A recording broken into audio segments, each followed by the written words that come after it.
Hey there, and welcome to this explainer. Today, you and I are going to team up and explore the totally fascinating invisible mechanics of how liquids actually move in the real world. I mean, we interact with liquids every single day, right? But there are these hidden forces dictating exactly how and where those liquids flow. Think of me as your mentor for the next few minutes. By the end of this, you're going to have a complete, actionable understanding of these forces, and I promise you'll start seeing them at work everywhere in your daily life. So, let me ask you something. Have you ever wondered how packing a piece of raw meat in salt allows it to last for months and months without spoiling? Or how about a sad, completely wilted flower that magically stands up straight again just by sitting in a vase of fresh water? Well, these aren't just random acts of nature. They are highly precise, calculable events driven by something called osmotic pressure. Today, we're going to absolutely demystify this. We'll break it down step by step so you understand exactly what's happening behind the scenes. To get started, we really need to separate two concepts that kind of get clumped together all the time: osmosis and diffusion. Now, diffusion, that's basically a free-for-all. It happens in gases and solutions where molecules just freely mix into each other. You can't stop it, and you definitely can't reverse it. But osmosis is completely different. It's highly controlled, it only takes place in solutions, and it strictly requires a semi-permeable membrane. Think of this membrane like an incredibly strict club bouncer. That bouncer lets the small VIP solvent molecules, like water, pass right on through, but completely blocks the larger clunky solute molecules from getting in. And the coolest part? Unlike diffusion, osmosis can actually be stopped or even reversed. Now here is where it gets really interesting: the actual definition of osmotic pressure itself. Imagine pure water on one side of our membrane bouncer and a highly concentrated saltwater solution on the other. That pure water naturally wants to rush into the salt water to dilute it. It just can't help itself. Osmotic pressure is the exact amount of physical hydrostatic pressure you have to push back with on the saltwater side to stop that water from sneaking in. It is literally a physical barrier of pressure. If you push down with exactly the osmotic pressure, the flow just stops completely. Okay, so the absolutely crucial point here is, if this is a real physical pressure, how do we actually measure it? Let's move from the theory to a practical, step-by-step guide using what's called the Van 't Hoff theory. What Van 't Hoff discovered is honestly a brilliant shortcut. He realized that when a solution is really dilute, the particles floating around in it behave almost exactly like gas particles. And because they act like gases, we can basically just borrow the classic laws of gases to calculate the exact pressure they exert in a liquid. Let me show you exactly how to do this. Let's walk through the steps to build our formula. Step 1 is the Boyle-Van 't Hoff law. It simply says that if you keep your temperature constant, your osmotic pressure, which we write out with the Greek letter pi, is directly proportional to the concentration of the solution, or C. More stuff dissolved in there means more pressure. Makes sense, right? Step 2 is the Charles-Van Hoff law. This one tells us that if you keep the concentration constant, the pressure pi is directly proportional to the absolute temperature, or T. So hotter liquids mean more pressure. Finally, step 3, we just mash them together. Osmotic pressure equals concentration times temperature times the proportionality constant. Pi equals CRT.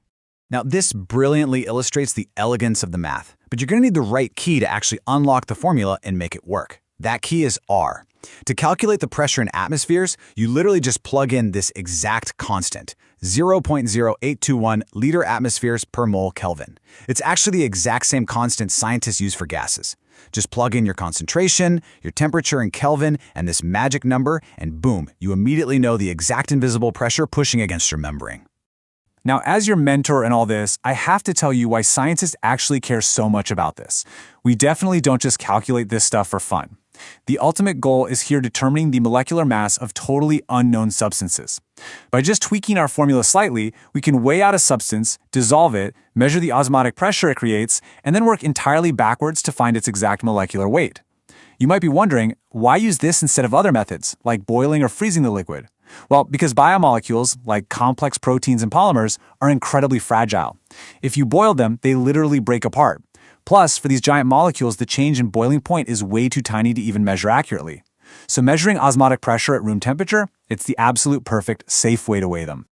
All right, let's pivot for a second and see how this builds into real-world biology. Take the concept of isotonic solutions. When two solutions have the exact same osmotic pressure, we call them isotonic. They're in perfect balance, meaning no water flows across the membrane between them at all. A flawless real-world example of this is human blood. A 0.91% aqueous solution of sodium chloride, which is just salt water, is perfectly isotonic with your red blood cells. So if you've ever had an IV at the hospital, they aren't pumping pure water into your veins. They use an isotonic saline solution, so your blood cells stay perfectly happy, balanced, and intact. But what happens when things aren't perfectly balanced? Well, then we get a battle of the pressures. If one solution has a higher osmotic pressure, we call it hypertonic. If it has a lower pressure, it's hypotonic. The golden rule here is that whenever you place two different solutions next to each other, separated by that bouncer membrane, water will always abandon the hypotonic side and frantically rush into the hypertonic side to try and dilute it. It's just a relentless, unstoppable drive toward balance. Okay, so we've totally mastered the formulas and the definitions. Now let's pivot and look at how this operates out in the wild. This is the fun part where you'll start seeing osmosis literally everywhere. Let's look at a practical guide to how manipulating this exact pressure dictates the behavior of our food, our biology, and even our own health. Let's look at this in action with some everyday objects. First up, raw mangoes. When you drop them into heavily concentrated salt water, the inside of the mango is hypotonic compared to the hypertonic salt water outside. So water rushes out through the mango cell membranes and bam, it shrivels up into a pickle. Second, human health.